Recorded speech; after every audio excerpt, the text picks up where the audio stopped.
얘기합니다. 성경의 전체 내용을 압축하고 압축하면 사실 3장의 니고데모와 대화가 압축이 될 수 있을 것 같고, 그 중심에는 이 보석 같은 3장 16절이 들어있다는 거죠.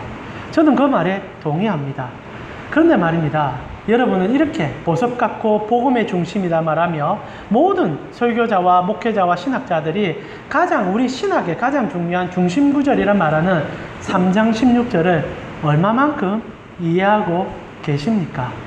물론 본문 자체는 어렵지 않습니다. 예수 믿으면 구원받을 수 있다는 거죠.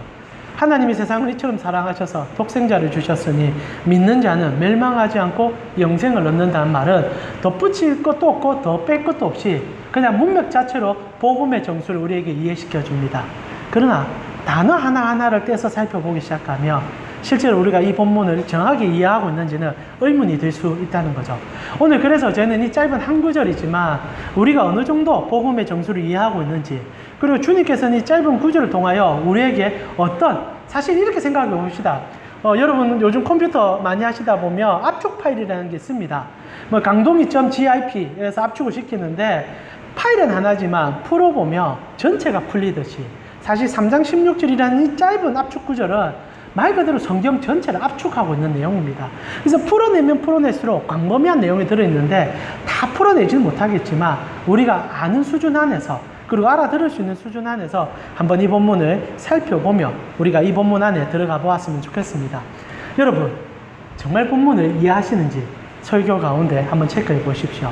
여러분과 제가 오늘 3장 16절을 보는데 실제로 우리가 자주 간과하고 잊어버리고 본문 속에 들어가는 것이 있습니다. 많은 사람들은 3장 16절만 떼서 얘기를 합니다. 그래서 설교할 때, 특히 복음전도 설교할 때 3장 16절 가지고 예수 십자가 얘기를 참 많이 하죠. 그러나 사실 3장 16절은 떼어놓고 볼 수 있는 본문은 아닌 것 같습니다. 여러분과 제가 방금 찬양도 많이 불렀는데 찬양 부를 때도 그렇고요, 우리가 일상적으로 3장 16절 암송할 때도 그렇고 가장 먼저 무시하며 시작하는 구절이 하나가 있습니다. 그게 무엇이냐면 오늘 설교 제목인데요, 이처럼 이란 단어입니다. 혹시나 여러분 이처럼이라는 것에 대해서 강조하면서 읽어보신 적이 있으십니까? 사실 우리가 읽고 있는 한글 성경은 하나님이 세상을 이처럼 사랑하사라고 시작합니다. 자, 이처럼이란 단어가 처음 던져지는데 사실 이 구조 굉장히 중요하거든요. 근데 여러분 생각에 이처럼이 무슨 뜻인 것 같습니까? 이게 지시부사입니다. 무언가를 지시하고 있는 겁니다. 뭔가를 가리키고 있는 것인데 이처럼이란 게 뭘 가리키는 것 같습니까? 이것부터 풀고 들어가야 3장 16절이 이해가 시작됩니다. 이처럼 사랑하셨다고 합니다. 그러면 사랑하는데 그냥 사랑하는 게 아니라는 거예요. 이거 굉장히 중요한데 우리가 일반적으로 예수 믿든 예수 믿지 않든 우리가 하나님을 이해할 때는 하나님은 사랑의 하나님으로 이해합니다. 근데 하나님은 사랑이 있기 때문에 모두를 사랑한다지만 우리가 요한복음 3장 설교할 때 하나님이 모두를 사랑하십니까? 아닙니다. 여러분, 이것에서 우리의 신학적 정체성을 가져야 됩니다. 하나님은 물론 모두를 사랑하지만은 그 모두라는 것은 여러분 하나님이 택하신 자입니다. 이게 아노덴이지 않습니까? 하나님께서 위로부터 부른 자들을 사랑합니다. 그래서 그 루터가 만인 구제설을 얘기했지 않습니까? 만인이 구원받는다는 얘기를 했지만 그거 루터가 한 얘기는 아니거든요. 여기서 우리가 3장 16절에 세상을 이처럼 사랑하사 할 때 하나님께서 모든 사람을 다 사랑한다, 그건 아니에요. 주님이 부르신 자를 사랑하시고 주님이 예수 그리스도의 핏값으로 사신 자들을 사랑합니다. 그래서 이처럼이란 단어는 매우 중요해요. 사랑이 한정이 될 수는 없겠지만은 어떤 가치와 어떤 설명 속에서 사랑이 표현된다는 겁니다. 자, 그럼 여러분 이처럼은 무엇을 수식합니까? 본문 속에서 처음 시작부터 여러분 질문하니까 당혹스럽죠. 답을 구하고자 질문한 건 아닐 수 있지만은 한번 속으로 한번 생각해 보십시오. 이처럼이 어느 걸 수식하고 무엇을 생각하는 것 같습니까? 많은 분들은 아마 사랑을 얘기한다 생각하는 것 같아요. 하나님께서 사랑하는데 이처럼 그렇게 사랑했다, 이게 중복 언어인 것 같습니다. 근데 그게 아니라는 게 문제죠. 실제로 이거 헬라어 원전으로 들어가면 오늘 죄송스럽지만 헬라어 얘기를 조금 해야 됩니다. 본문을 명확하게 이해하려면 우리 한글 해석까지는 좀 힘들기 때문입니다. 이처럼이라는 단어가 사실 원어적으로는 가장 먼저 사용됩니다. 본문의 서두에 이처럼이 나와요. 그러니까 원래 시작은 쉬운 성경이 조금 번역을 더 매끄럽게 했습니다. 제가 쉬운 성경 한번 읽어드릴게요. 3장 16절에 보면 본문은 이렇게 시작합니다. 이와 같이 하나님께서 세상을 사랑하여, 이와 같이, 이처럼이라는 것은 어떤 앞에 문장을 받고 있는 겁니다. 헬라 본문은 그래요. 오늘 우리 3장 16절에서 이처럼은 그냥 본문 속에서 무언가를 가져오는 느끼지만 그게 아니라는 겁니다. 실제로 3장 16절은 앞에 있었던 어떤 얘기를 가져와 그것처럼 사랑해 주셨다라는 얘기를 하는 거죠. 이 얘기는 3장 전체 얘기일 수도 있습니다. 니고데모와 처음 만났을 때 니고데모가 복음을 이해를 못합니다.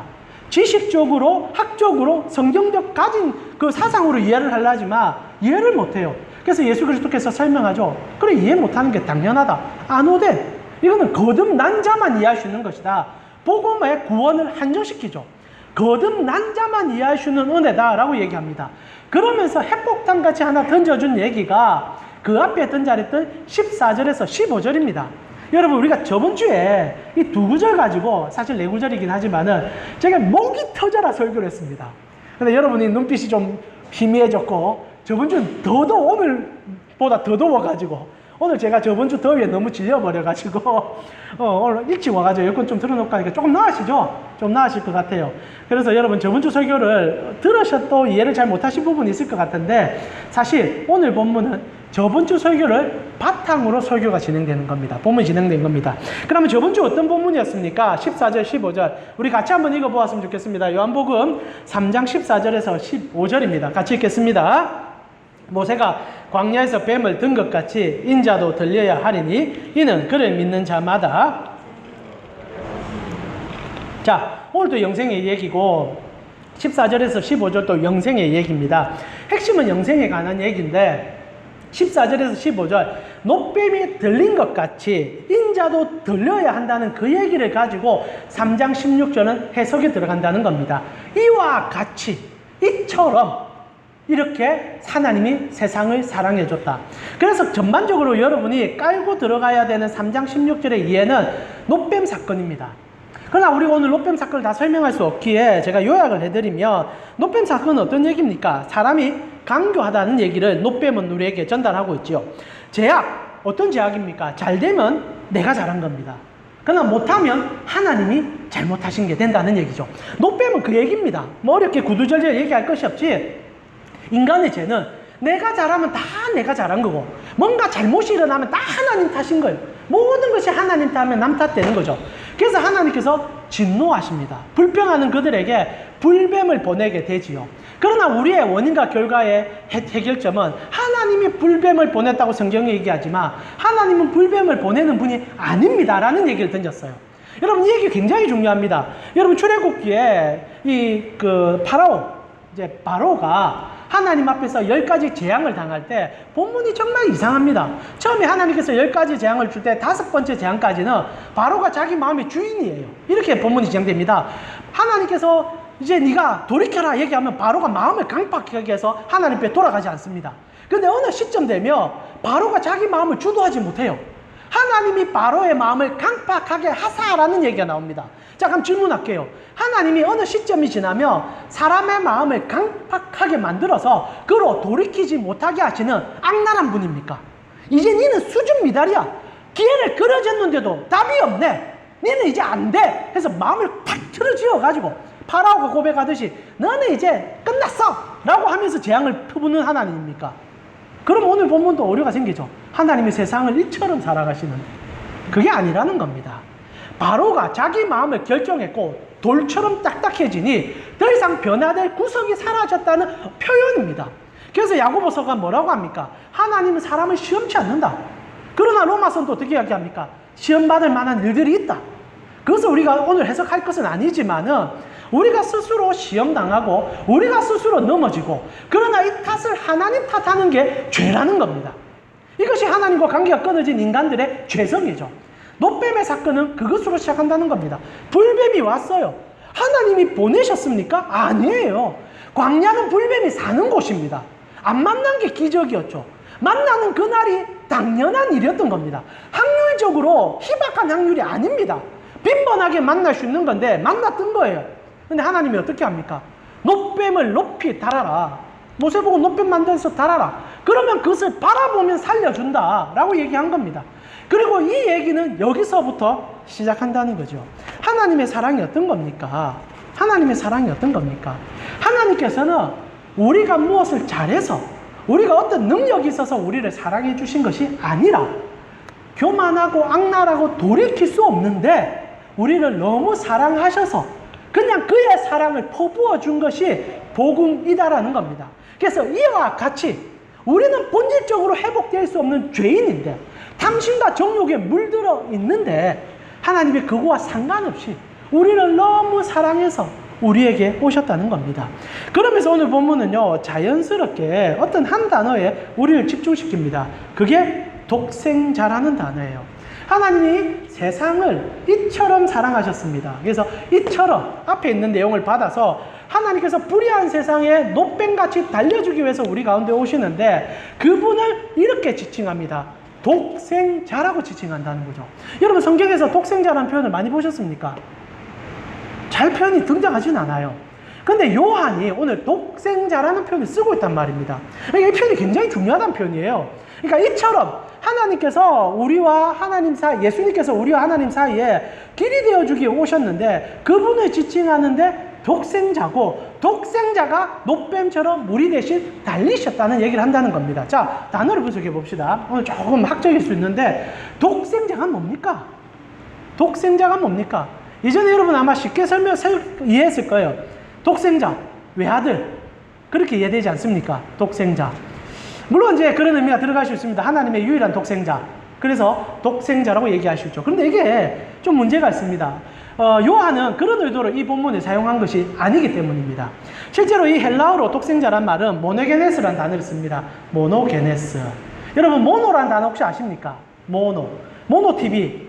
흑백TV는 모노TV를 하지 않습니까? 모노. 유일하다, 단순하다, 하나다라고 얘기합니다. 그래서 흑백이라는 것도 뭐 단순하게 한두 개, 그러니까 그 밝고 어둡다라는 표현할 때 모노라고 표현할 수 있는 것처럼 유일하고 독특하고 그리고 하나밖에 없는 존재를 모노라고 부릅니다. 그래서 헬라어로 이 독생자라는 단어 모노게네스는 유일하고 독특하다라는 의미의 모노와 기노마이라는 단어, 이루어지다라는 단어가 합성된 단어입니다.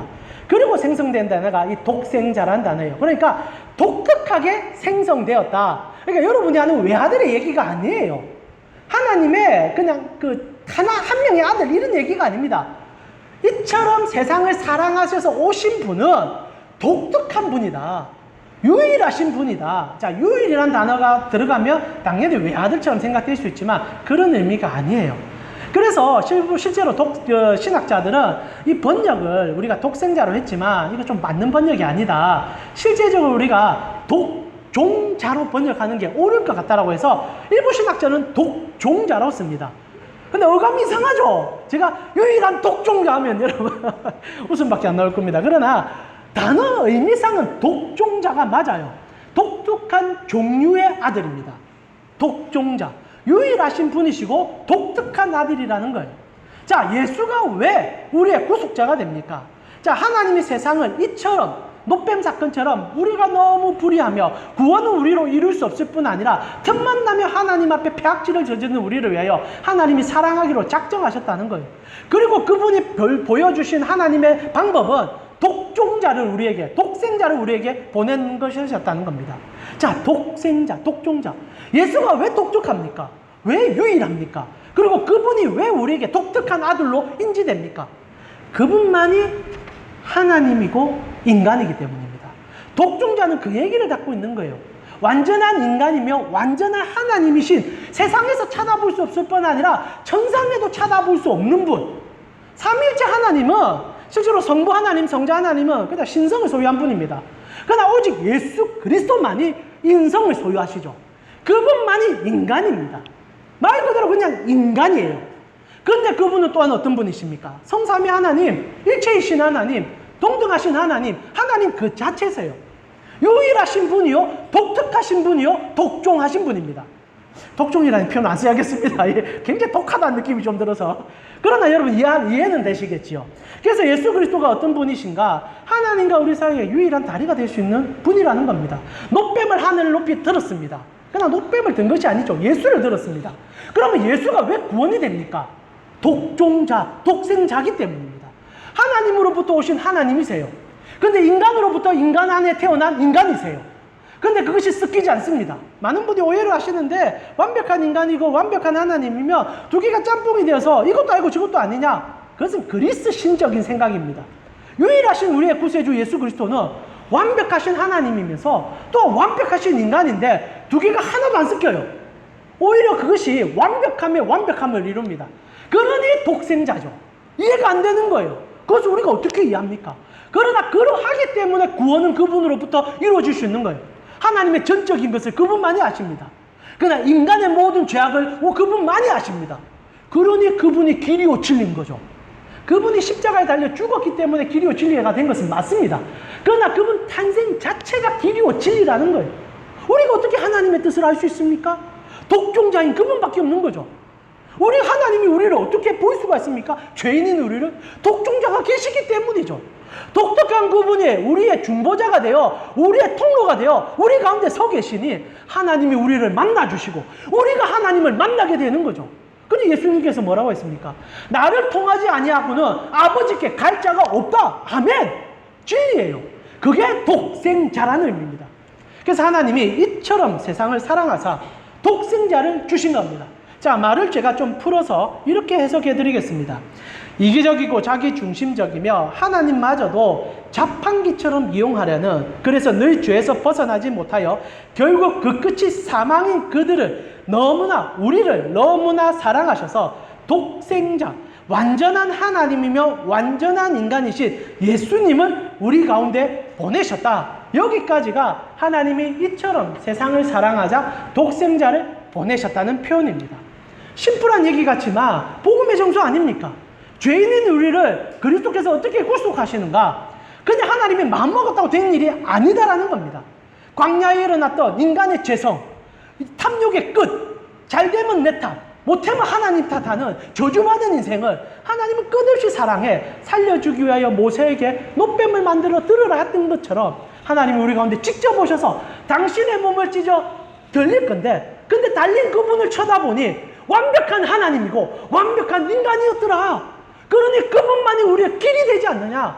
모세는 노뱀을 든 것이 아니라 예수를 든 거다 라고 얘기하는 게 이 본문의 정수라는 겁니다. 그래서 우리가 여기서 질문을 해야 돼요. 그럼 요한은 왜 세상이라는 표현을 쓰고 있느냐라는 거죠. 여러분, 구원은 세상이 다 받는 게 아닙니다.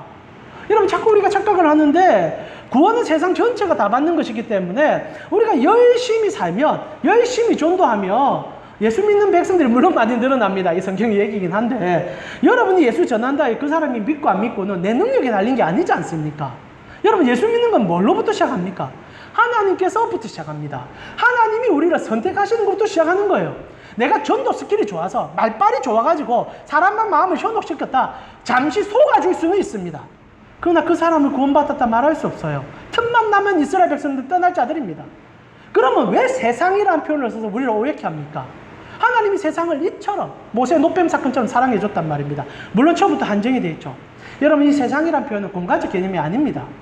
자꾸 우리가 공간의 개념으로 생각해서 모든 사람, 그래서 만인 제사장설, 만인 구원설 이런 얘기를 하는데, 칼빈도 그렇고 루터도 그렇고 만인 구원설 얘기한 적이 없어요. 하나님이 사랑한 택한 자들의 구원함을 얘기했지, 그런 식으로 모든 사람이 다 구원받는다는 얘기를 해본 적이 없습니다. 그러나 우리가 이 본문 가지고 오해를 불러끼는 거죠. 실제로 세상을 하나님이 사랑하신 것은, 여러분, 하나님께서 이 단어 자체에서 우리가 오해할 수 있는 부분을 잘라내시면서 우리에게 전달했다는 거죠. 말이 좀 꼬였는데, 실제로 세상이라고 번역된 이 단어는 헬라어로 코스모스라는 단어입니다. 여러분, 코스모스 들어보셨죠? 코스모스는 어디 씁니까? 우주를 쓸 때 씁니다. 우리 지금 영어적 표현은 코스모스 우주라 쓰죠. 그러나 처음에 헬라어로 코스모스라는 단어는 우주란 뜻이 아니었습니다. 이들에게 우주란 개념은 없었거든요. 그 당시 때 이제 코스모스라는 의미는요, 거리를 나타내는 의미가 좀 있었어요. 그러니까 무언가가 이렇게 좀 거대하다, 크다 하면은 그냥 코스모스라는 의미를 담고 있었다라는 얘기가 됩니다. 그러니까 쉽게 설명하면 하나님께서 세상을 사랑했다라는 것은 우리로 표현하신 모든 것을 다 사랑하셨다, 맞는 얘기이지만은 오늘 사실 하나님께서 이 세상이라 얘기하는 관점에서는 아담이 범죄한 이후 하나님께서 구속받은 자의 범위를 정하셨다는 얘기입니다.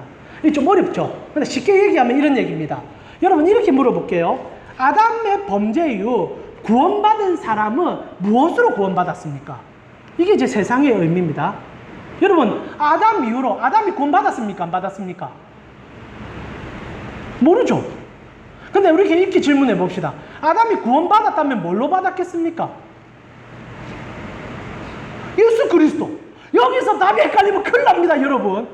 여러분, 예수 그리스도. 그 얘기가 왜 나옵니까? 하나님께서 범죄하자마자 원시복음 주셨잖아요. 창세기 3장 15절에.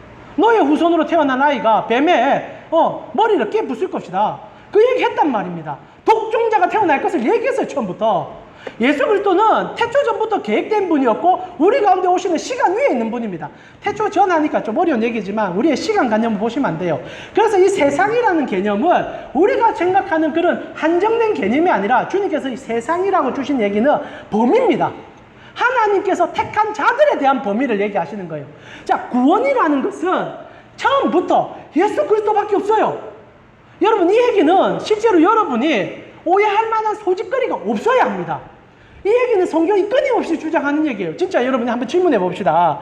아담부터 지금까지 오직 예수 그리스도로 구원받았다고 성경이 얘기한다는 것을 여러분 알고 계십니까? 요한계시록 한번 찾아봅시다. 요한계시록 13장 8절에 심판날 구원받은 자들에 대한 한계성을 이렇게 정의시킵니다. 자, 한번 봅시다. 요한복음 13장 8절에 죽임을 당한, 자, 있으면 여러분 성경 찾아보시면 좋겠고요. 13장 8절입니다.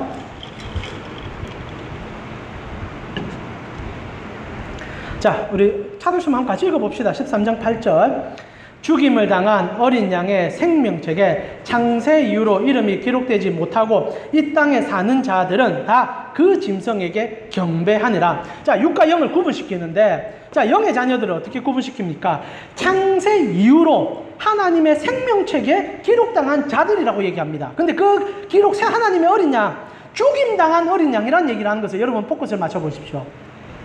십자가에 죽어주신 예수 그리스도, 하나님의 희생양으로 오신 그분의 생명책에 창세 이후로 기록된 자는 다 구원받는다는 거예요.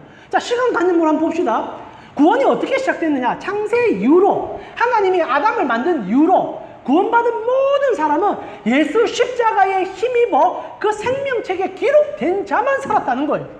그래서 구약 백성도 예수 믿어 산 거고, 오늘날 여러분도 예수 믿어 산 거고, 앞으로 구원받을 자도 예수 믿어 산 거예요. 그 생명책에 기록된 자만 산다는 겁니다.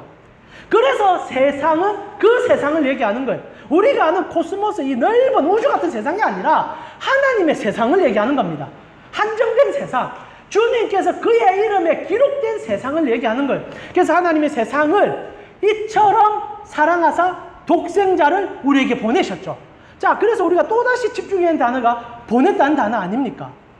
그래서 이 구원은 우리의 노력으로 이루어지는 게 아니라 하나님이 보내어서 이루어진다는 거예요. 정말 이 단어까지가 복음의 정수 아닙니까? 하나님께서 죄인된 우리를 너무 사랑하셨는데, 그 사랑하심이 우리로 노력이나 헌신이나 우리의 공로가 아니라 하나님께서 그냥 작정하기를 내 아들, 그러나 인간으로 태어날 그 독특한 아들을 너에게 보내줘서 너희를 구원케 해줄게. 공로가 아예 없다는 얘기예요. 하나님께서는 처음부터 보냄을 받은 자입니다. 우리가 보내달라 한 게 아니에요. 하나님 제발 우리를 보내주세요, 우리를 구원해주세요 라고 얘기한 게 아닙니다. 그냥 하나님이 보내어 주셨다는 거예요. 그래서 그분을 믿는 자에게 구원을 준다라고 얘기해 주셨다는 겁니다. 자, 그래서 꼭 기억하세요. 오직 구원은 예수 그리스도 밖에 없다는 얘기를 여기까지 끌어온 겁니다. 그리고 죄인이든 의인이든 하나도 상관없이 오직 예수 그리스도만이 구원의 정점이라는 얘기를 여기까지 끌어왔다는 얘기입니다. 자, 다시 정리해 드릴게요. 자, 이기적이고 자기중심적이며 하나님마저도 자판기처럼 이용하려는, 그래서 늘 죄에서 벗어나지 못하고 결국 그 끝이 사망인 우리를 너무 사랑하셔서 독생자, 완전한 하나님이며 완전한 인간이, 그래서 독특한 종류의 아들이신 예수를 우리 가운데 보내셨고, 오직 구원은 구약이든 신약이든 그 어떤 시간이든, 세상은 시간적 관점으로 예수만으로 가능하다, 그 사실입니다 라고 얘기하는 겁니다. 오직 예수 그리스도만이 구원입니다 라고 얘기하는 거예요. 그러고 나서 우리에게 마지막 이 단어가 등장하기 시작합니다. 여기까지 예수를 이해하고 나면 우리에게 결과가 하나 등장하기 시작합니다. 그게 멸망과 영생이지요. 그래서 뭐가 일어납니까? 이런 예수를 우리가 만나게 되면 멸망치 않고 영생을 얻는다 얘기합니다. 자, 이것도 질문해 봅시다. 멸망이 뭐고 영생이 뭡니까? 여러분 개념이 구체화되어 있습니까? 멸망이 뭡니까? 멸망. 일본은 이제 지옥 간다 생각할 거예요. 아, 망했구나 라고 생각합니다. 근데 그게 아니라는 게 문제죠. 멸망은 그런 관점이 아닙니다. 지옥 가는 게 멸망입니까? 맞죠? 그건 하나의 원인과 결과입니다. 방금 윤성이 아니랬는데 그거 맞아요. 지옥 가는 게 멸망이 맞습니다. 그러나 그건 하나의 관점일 뿐이죠. 자, 여기서 지금 중요한 질문 한번 해봅시다. 여러분, 지옥의 주인이 누굽니까? 지옥의 주인이 누굽니까? 여러분, 허점에 속으시면 안 됩니다. 지옥의 주인은 누굽니까? 여러분, 온 땅의 주인이 누구십니까? 그러면 지옥의 주인은 누구십니까? 하나님이죠. 온 땅이라고 표현할 때 이건 그냥 지구만 얘기한 게 아니에요. 온 세계, 영육간을 다 합해서 모든 세계를 얘기하죠. 지옥도 하나님의 땅이에요. 그러나 하나님의 긍휼과 은혜가 없을 뿐이죠. 원수 마귀가 지옥의 주인처럼 행세를 합니다. 그래서 많은 영을 노락질하죠. 그게 아니라 지 혼자 가기 무서워서 끌고 가는 거예요. 지도 가야 되거든요. 지금 벌써 예약되어 있어요. 그 저대이석에 지옥이라 말하시는 하나님과 단절된 그 세상에 들어있고 믿지 않는 자들이 가는 곳이 그곳이 된다는 거죠. 그 얘기를 우리가 풀어보자는 겁니다. 자, 단어를 다시 한번 정리해 봅시다. 멸망이란 뜻이 뭡니까? 멸망, 그냥 망한다는 뜻으로 우리는 번역할 수 있는데 헬라어로 다시 한번 살펴보면요, 이 뜻이 조금 달라져요. 헬라어로 살펴보면 단어가 아폴루미라는 단어를 씁니다. 근데 말은요, 망하다, 죽이다, 죽다 이런 뜻을 갖고 있습니다. 그래서 우리 한글 말 그대로 멸망이란 단어로 이해가 될 수 있는데 이게 사실 관계 단어라는 것을 잊어버릴 때가 있어요. 여러분, 멸망이라는 게 그냥 망하는 것이긴 하지만은 망하는 것은 여러 종류가 있지요. 사람 사이에도 망하는 것이 있습니다. 저와 우리 우리 허준사님하고 예를 들면 우리 전사님하고 저하고 관계 속에서 망했습니다.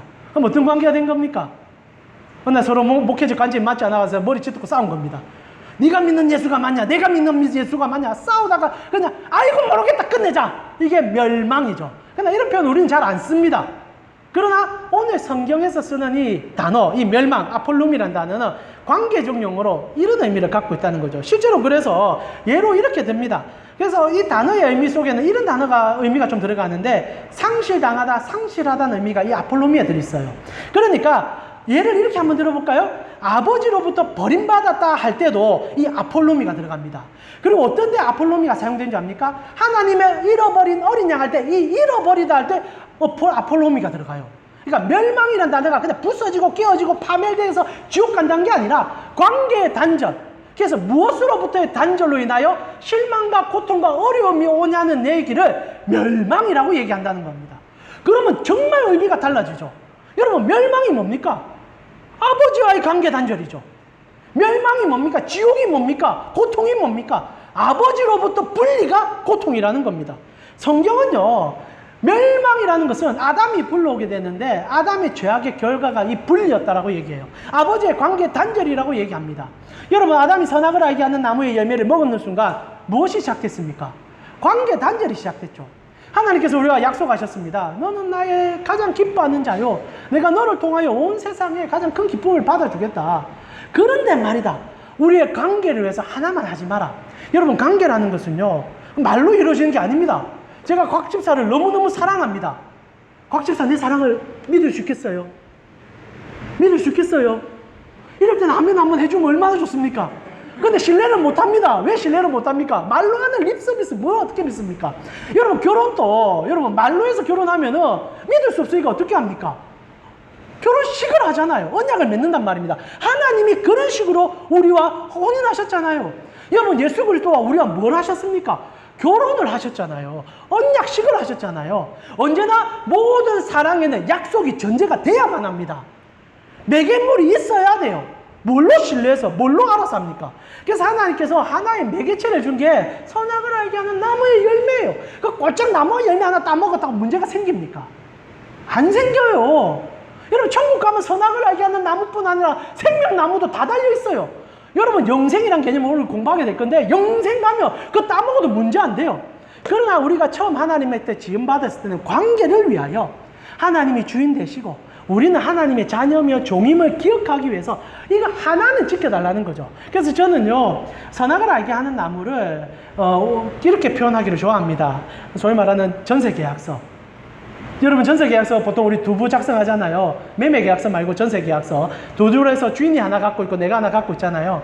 근데 내가 어느 날 이 집이 너무 갖고 싶어서 지금 우리 저기 렌탈했지 않습니까? 이 건물 내가 갖고 싶은 거예요. 그래서 제가 오늘 정신이 헷가닥 해가지고 갑자기 여러분 앞에서 이 계약한 전세계약서 가져왔습니다. 그러면서 집을 찍는 거예요. 여러분, 제가 오늘 공포하겠습니다. 이 집은 드디어, 이 가게는 드디어 우리 것입니다. 할렐루야! 미친 거죠. 제가 찢었대서 이게 제게 됩니까? 뭐만 됩니까? 이제 내가 권리를 주장만 못하게 되는 거예요. 전세 계약까지도 끝나버리는 겁니다. 허용성이 사라지는 거죠. 요즘이 아마 디지털로 하지만은 제가 이제 제 스스로 보호할 장치를 짓는 거예요. 아담이 한 짓이 그겁니다. 선악을 알게 하는 나무의 열매를 먹은 것은 하나님과 우리 사이에 유일하게 연결되어 있는 끈을 본인이 잘라낸 거예요. 그리고 스스로 뭐라고 합니까? 내가 하나님같이 되어 하나님처럼 왕노릇 해보고 싶다. 그리고 나서 우리에게 일어난 것은 스스로 하나님과의 관계 단절이었죠. 제가 이 얘기 너무 많이 드렸습니다. 그래서 하나님이 우리 가운데 오고 싶어도 계약서가 없는 우리에게 다가올 수 없는 거죠. 그래서 예수가 계약서인 거죠. 그의 몸을 찢으셨죠. 인간의 죄악으로 찢으시고, 찢은 걸 어떻게 합니까? 다시 붙이셨죠. 부활하심으로.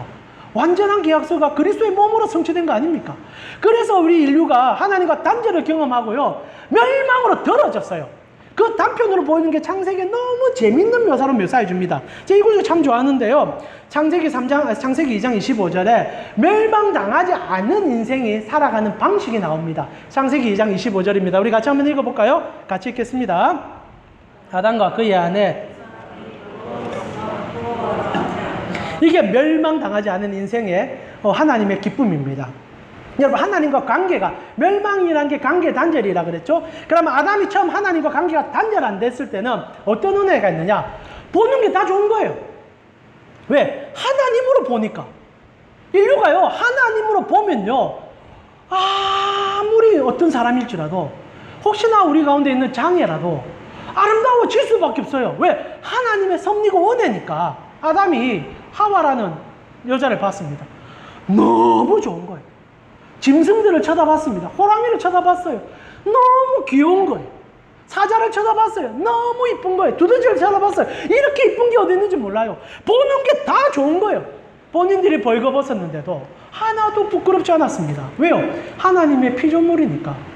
근데 멸망당하니까 어떻게 됩니까? 창세기 3장 7절에 이렇게 얘기하지요. 멸망을, 여기서 정말 재밌는 묘사 단어 하나 써줍니다. 우리 창세기 3장 7절 다시 읽어보겠습니다. 이에 그들이 눈이 밝아져 자기들이 벗은 줄을 알고 무화과 나무 잎을 엮어 치마로 삼았더라. 멸망이라는 것은 눈이 밝아졌다는 얘기입니다. 멸망이라는 것은 더 이상 하나님으로 못 보고 내가 보는 거예요.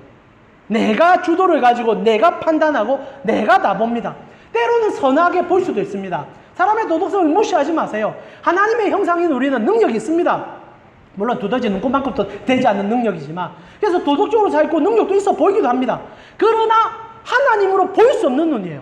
기분만 나빠지면 틀어집니다. 어느 날 그래도 아름다웠던 나의 아내가 뭔가 하나 문제로 틀려버리면 마귀보다 더한 여자로 보일 때가 있는 것이, 마귀보다 더한 무언가로 보일 때가 있는 것이 우리의 눈이라는 겁니다.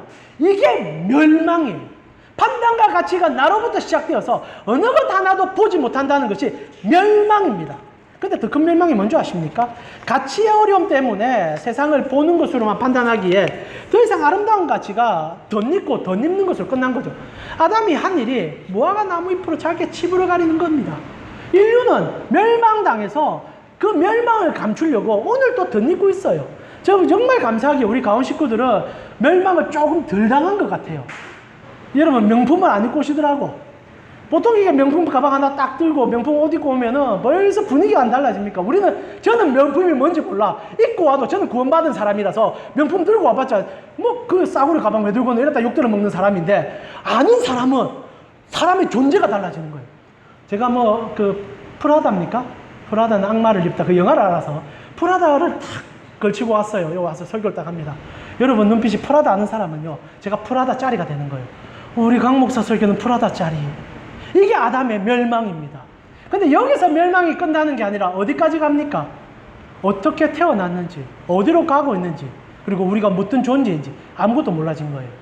눈이 어두워졌어요. 관계는 끊겨버렸어요. 보낸 자도 잊어버렸고, 그리고 어디로 가서 무엇을 만날지도 모르게 되어버린 겁니다. 인류는 존재성 자체가 상실되어 있어요. 여러분, 우리가 왜 삽니까? 몰라요. 그냥 가족을 위하여, 아니면 부를 위하여, 뭔가를 위하여. 몰라요. 사실 모르니까 갖다 붙인 거예요. 내가 왜 태어났습니까? 몰라요. 여러분, 그래서 사는 게 이유가 뭡니까? 아무것도 몰라요.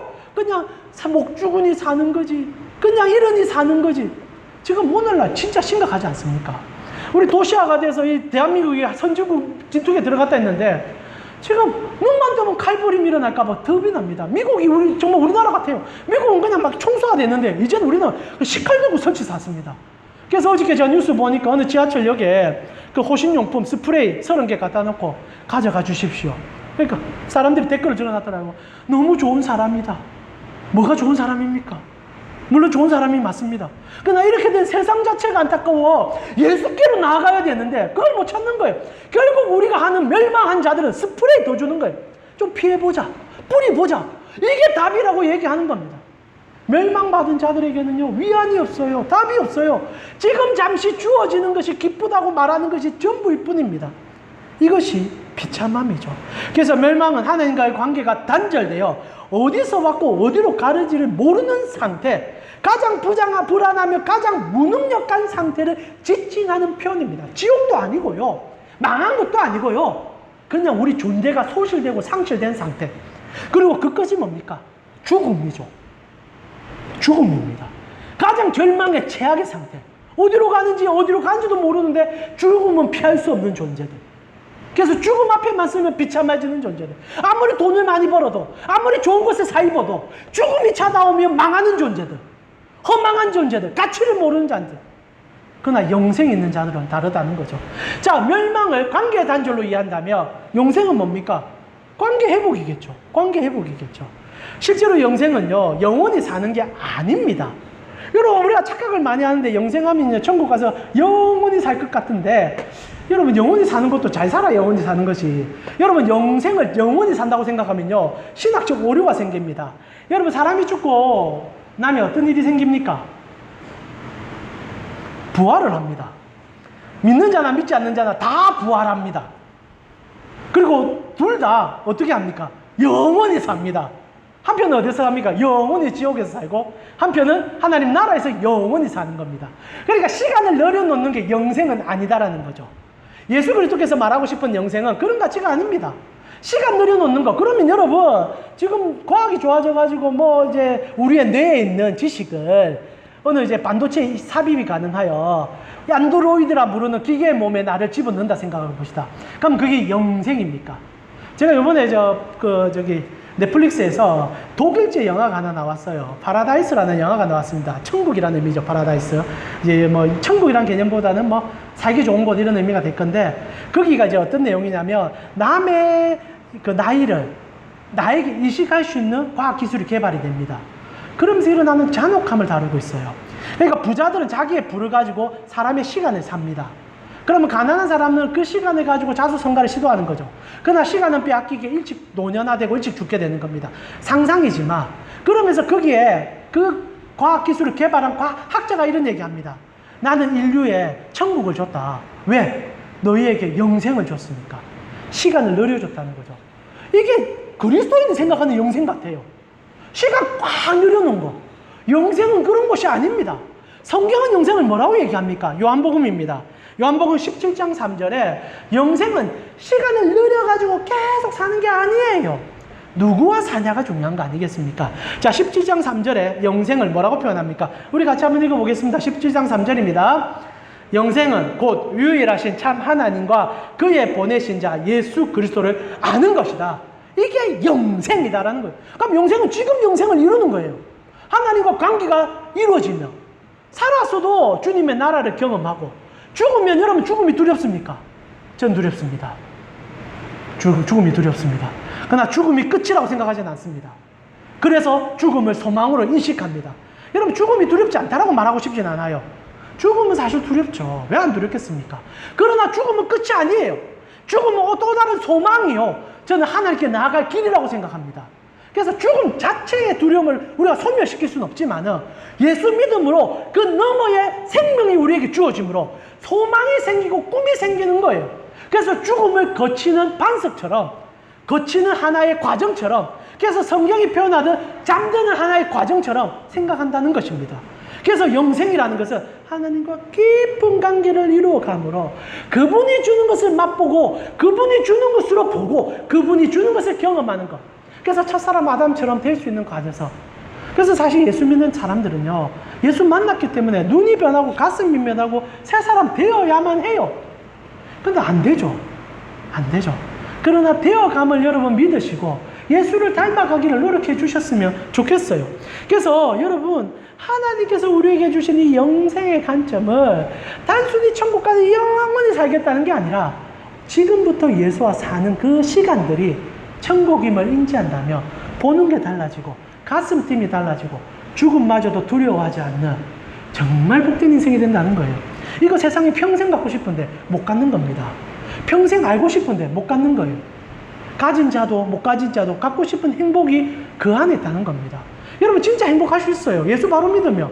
여러분 언제 행복합니까? 내 옆에 있는 사람이 원수가 아니라 사랑 덩어리인 것만 알게 되면 행복해지지 않습니까? 가족이 행복하면 세상이 행복해지고 세상이 행복해지면 지구가 행복해지는 거. 근데 이게 예수로부터 시작된단 말입니다. 제가 갑자기 공익광고 협의에서 나온 것 같습니다. 자, 그래서 다시 정리하면서 말씀을 마무리해 봅시다. 잘 한번 들어보십시오.